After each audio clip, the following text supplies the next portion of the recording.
তো প্রিয় দর্শক, আপনার মোবাইলে যদি ইন ডিসপ্লে ফিঙ্গারপ্রিন্ট না থাকে, আপনার মোবাইল যে কোনো কোম্পানির হোক না কেন, আপনি কিন্তু খুব সহজে মোবাইলের ডিসপ্লের মধ্যে ফিঙ্গারপ্রিন্ট সেট করতে পারবেন এবং কেউ দেখে বুঝতে পারবে না যে আপনি এটা কিভাবে সেট করেছেন।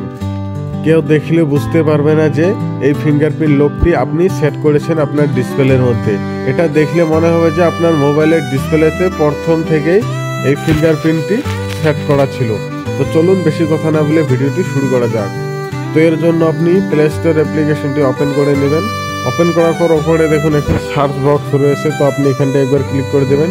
ক্লিক করে লিখবেন, এখানে দেখুন ফিঙ্গারপ্রিন্ট লাইভ অ্যানিমেশন, তো আপনি এটা লিখে সার্চ করে দেবেন। তারপর আপনাদের সামনে এরকম একটি অ্যাপ্লিকেশন চলে আসবে, আপনি লোগোটা ভালো করে দেখে নিন। তো এটা প্রথমে ইনস্টল করবেন, তারপর ওপেন করে নেবেন। ওপেন করার পর নিচে দেখুন গেট স্টার্টেড, তো আপনি এখানটা একবার ক্লিক করে দেবেন। তারপর আপনি ল্যাঙ্গুয়েজ সিলেক্ট করে নেবেন, নিয়ে উপরে দেখুন রাইট একটি চিহ্ন রয়েছে, তো আপনি এখানটা একবার ক্লিক করে দেবেন। তারপর এখানে দেখুন নেক্সট, তো আপনি এখানটা একবার ক্লিক করে দিবেন, দিয়ে অ্যালাউ করে দিবেন। তো প্রিয় দর্শক, আপনি প্রথমে সেট করবেন যে কীরকম অ্যানিমেশন আপনি লাগাতে চান। তো প্রিয় দর্শক, এই অ্যানিমেশনটি আমার কাছে খুব ভালো লেগেছে, তাই আমি এটাই সেট করব। তো এখানটা একবার ক্লিক করতে হবে।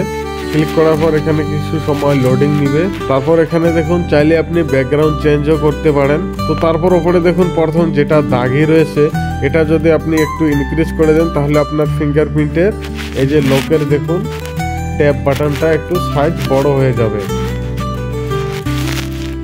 তারপর আপনি এসব কাজ করে নিয়ে এখানে দেখুন সেভ অ্যাজ কন্টিনিউ, তো আপনি এখানটাই ক্লিক করে দেবেন। ক্লিক করে দিয়ে এখানে কিছু সময় অপেক্ষা করবেন। সেট নাও এখানটায় একবার ক্লিক করে দিবেন।